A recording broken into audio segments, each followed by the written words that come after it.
세상을 데이터로 분석하는 시간이죠. 데이터는 알고 있다. 여론조사 전문가 배종찬 인사이트 K연구소장, 빅데이터 전문가 전민기 한국인사이트 연구소 팀장 두 분 오셨습니다. 어서 오세요. 안녕하십니까. 네, 안녕하세요. 네, 지금 저희 뉴스하이킥은요 유튜브로도 생방송이 되고 있습니다.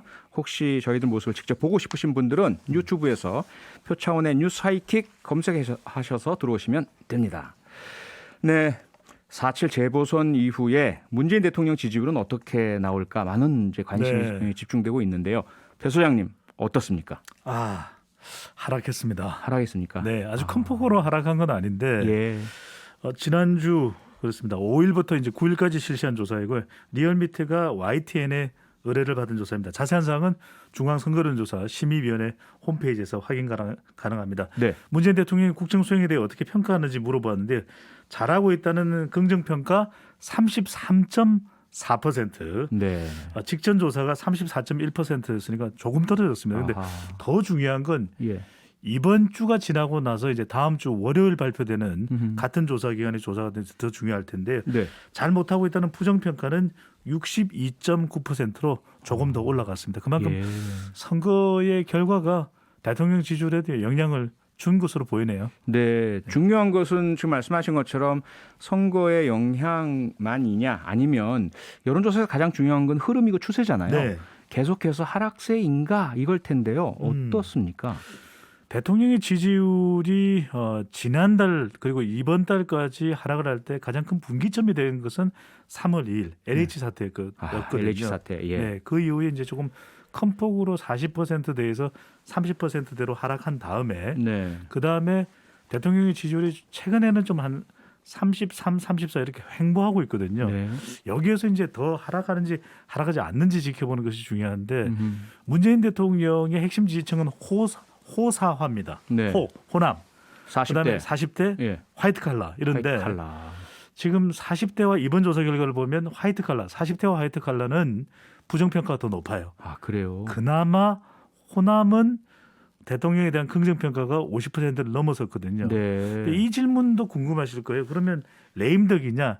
레임덕은 아닙니다. 레임덕은 분명히. 아니다. 왜냐하면 더불어민주당 지지층에서는 아주 또 높은 지지를 받고 있고 아하. 또 진보층에서도 50% 이상의 지지를 문재인 대통령이 받고 있기 때문에 레임덕이라고 보기는 어렵지만 음흠. 중요한 건 이제 30%입니다. 예. 만약에 문재인 대통령이 그래도 30% 이상을 유지한다면 어느 정도 버티고 또 이게 반등 기회가 또 모색될 수 있겠는데 네. 30%의 법칙이라는 게 있거든요. 역대 예. 대통령들도 보면 현직 대통령이 30%가 붕괴되면 차기 정권 유지가 상당히 어려워져요. 어허. 그런데 30% 이상을 유지하면 예. 그래도 정권 재창출, 정권 유지가 가능했거든요. 그런 만큼 이 문재인 대통령의 지지율, 이 위기 국면에 지지층들이 결집을 하느냐, 네. 아니면 다른 악재가 혹시라도 영향을 주느냐, 아하. 30%의 법칙, 30%가 중요합니다. 지금부터가 대단히 중요하다 이런 말씀으로 이해가 되는데. 매우 중요합니다. 네, 전 팀장님. 네. 빅데이터는 과연 이런 문재인 대통령 국정 지지도 관련해서 어떤 모습을 보이고 있습니까? 이 국정 지지도 볼 때 이제 문재인 대통령 이름을 이제 키워드로 좀 넣어 보거든요. 예. 2019년 보면 이제 언급량 자체가 1년 동안 705만 건, 상당히 언급량이 많습니다. 예. 그러면서 그 당시 이제 키워드는 뭐 어떤 경제라든지 북한에 대한 관심이 있었어요. 그때 북한과의 어떤 관계라든지 그렇죠. 김정은 위원장 이름이 굉장히 많이 언급이 됐고요. 예. 그 다음에 뭐 가능성, 요구, 정책, 그 당시 이제 뭐 부동산 정책이라든지 그래도 문재인 대통령이 이제 나아가고자 하는 방향성에 대해서 아하. 북한과 어떤 부동산, 경제 이쪽으로 좀 관심들이 많았습니다. 네. 당시 이제 긍부정 감성어 비율이 37%대 62%예요. 부정 비율이 60인데 제가 지난번에도 말씀드렸지만 정치인이라든지 대통령 부정 비율은 50%는 거의 잡고 가기 때문에 네. 사실은 지금과 좀 비교해 볼 필요가 있는데 2021년이 지금 26%대 73%거든요. 네. 그러니까 부정 비율이 한 12% 올라갔죠. 아. 근데 언급량 자체도 올해 지금 1월 1일부터 한 105만 건 정도, 네. 106만 건 정도 언급이 돼 있기 때문에 관심도도 좀 많이 떨어진 상황이고요. 그렇지만 그 상황 안에서 부정 비율은 좀 많이 올라갔다. 근데 사실 이 부정 비율 10% 정도를 올리려면 네. 그 언급량이 지금 100만 건 있으면 거의 한 50% 이상의 어떤 그 부정 비율이 좀 더 나와줘야 이게 사실은 10% 끌어올리는 게 쉽지가 않은 상황이에요. 그러니까 좀 지금 분위기는 그렇게 높지 않다, 좋지 않다. 검색어는 줄었고 네. 부정 감성어는 11% 포인트 올라갔고요. 네. 그 민주당 관련해서도 그렇고 그 키워드 자체도 사실은 여전히 그 LH라든지 조국 전 장관 뭐 이런 키워드들이 계속해서 등장을 하고 있는 상황이고요. 네. 그다음에 뭐 부동산이라든지 논란, 코로나. 그러니까 앞으로 사실은 여기 나온 키워드들을 잘 관리하는 것이 예. 앞으로 남은 임기 동안의 어떤 지지율을 좀 끌어올릴 수 있는 그런 요소들이 아닐까 저는 생각을 해봅니다. 부동산, 코로나. 네. 예. 빅데이터 분석은 이제 전민기 팀장이 말씀 주셨는데 예. 청와대에서도 아마 빅데이터 분석을 계속 할 거예요. 하겠죠. 미국도 백악관에서 빅데이터 분석을 하는데 네.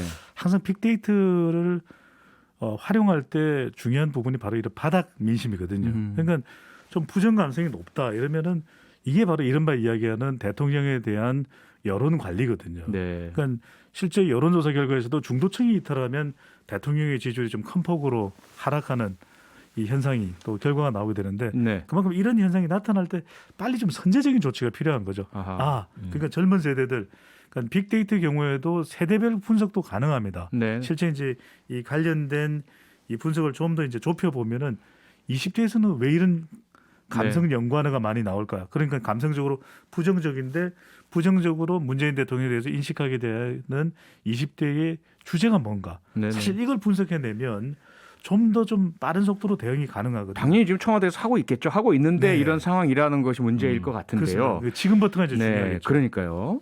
자, 그럼 이제 이 지지율의 이 현 추세는 짚어봤는데 과연 이것이 앞서 배 소장님 말씀 주셨지만 네. 역대 대통령과 비교해 봤을 때는 어떤가? 이것도 또 중요하잖아요. 어떻습니까? 지금 시기 1년 남은 문 임기 대통령이 남은 시기. 올해 들어서도 한 40%대의 긍정 지지율이 나왔거든요. 지금도 물론 조사 기간에 따라 조금 다르긴 하지만 그래도 30% 후반대로 얼마 전까지 또 반등하는 조사도 있었습니다. 네. 물론 이제 그런 조사 결과들을 좀 비교해서 보실 필요가 있을 텐데 음흠.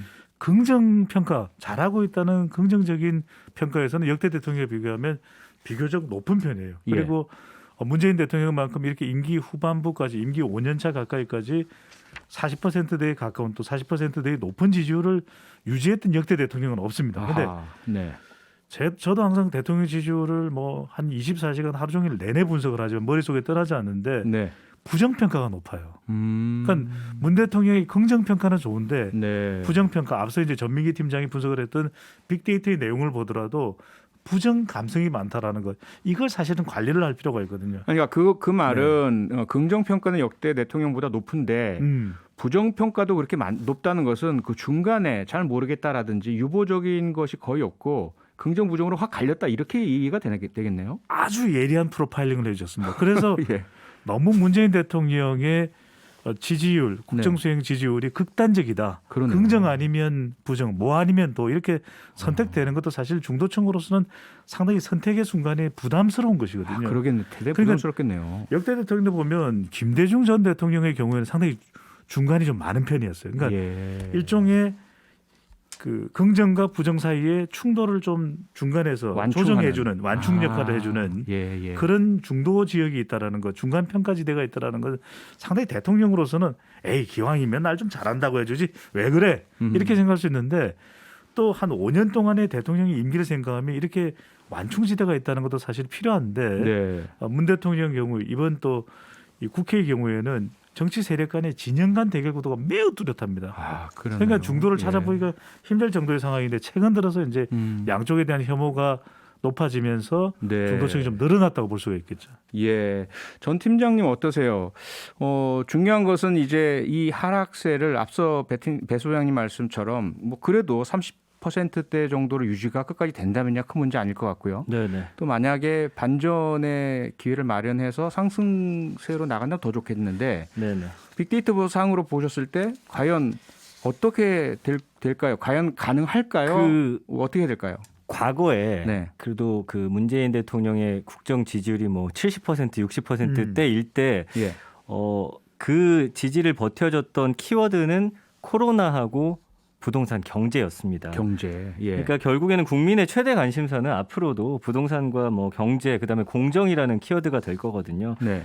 거기에 최근에 이제 새롭게 뜨고 있는 키워드가 백신 확보라는 그 키워드가 상당히 많이 보여져요. 그러니까 백신 확보. 지금 코로나 상황이 악화되는 상황에서 백신을 얼마나 확보해서 국민들이 좀 안전하게 맞을 수 있느냐 이 부분에 좀 집중해야 할 것 같습니다. 과거에도 네. 코로나를 잘 대처하고 있다라고 할 때 긍정 감성화 자체가 확 뛰는 그런 모양새를 보여줬거든요. 네네. 그래서 제가 이제 집중하는 5가지 키워드는 코로나, 공정, 평등, 청년, 여성, 부동산이거든요. 아하. 그러니까 나아가서 이제 북한과의 관계도 있겠지만 이 5가지 키워드를 좀 중점적으로 관리해야지만 그동안의 그 어떤 분위기로 봤을 때 긍정 감성을 좀 끌어올렸던 키워드들이기 때문에 네.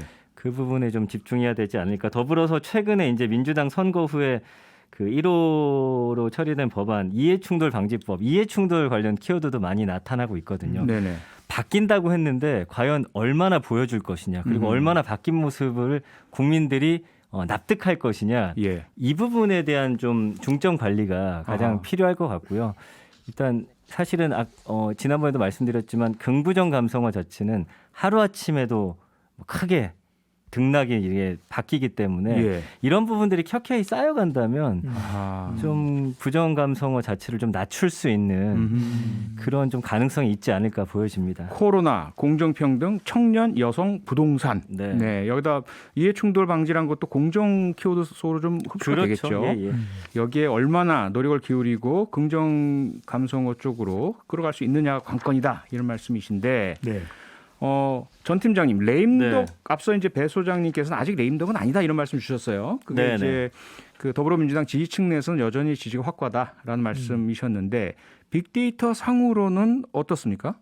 레임덕이 사실은 언급량 자체가 지금 수천 건에 불과해요. 이건 무슨 아하. 얘기냐면 국민들이 먼저 이야기하기보다는 네. 언론에서 지금 먼저 레임덕이라는 키워드를 지금 흘리고 있고 예. 거기에 대한 반응이 아직까지는 뜨겁게 올라오진 않고 있다. 아하. 뭐 이렇게 말씀드릴 수 있을 것 같습니다. 그래서 네. 이 레임덕 관련 연관어 자체도 뭐 시스템 붕괴, 뭐 친문, LH, 대통령 지지 이런 키워드들이 있고 그 중심에 또 백신 확보가 있기 때문에 예. 제가 말씀드린 대로 이 코로나 이 여파를 어떻게 좀 잡느냐. 이게 레임덕을 좀 어떻게 좀 뭐 이렇게 빨리 오는 거를 좀 막을 수 있는 키워드가 아닐까. 그렇지만 아직까지 국민들 입에서 네. 레임덕이란 말을 나오고 있는 뱉어내지는 상황은 아니다. 않는 상황이다. 언론이 이렇게. 살살살살 유도는 하고 있는데 국민들이 여기에 호응은 하지 않고 있다. 아직까지는 그렇습니다. 아하. 그 진행자께서 말씀 주신 대로 예. 레임덕이라는 것이 과학적으로 검증된 게 아니지 않습니까? 네. 그러니까 자꾸 정치적으로 해석을 해서 마치 레임덕인 듯 레임덕이 아니면 이상한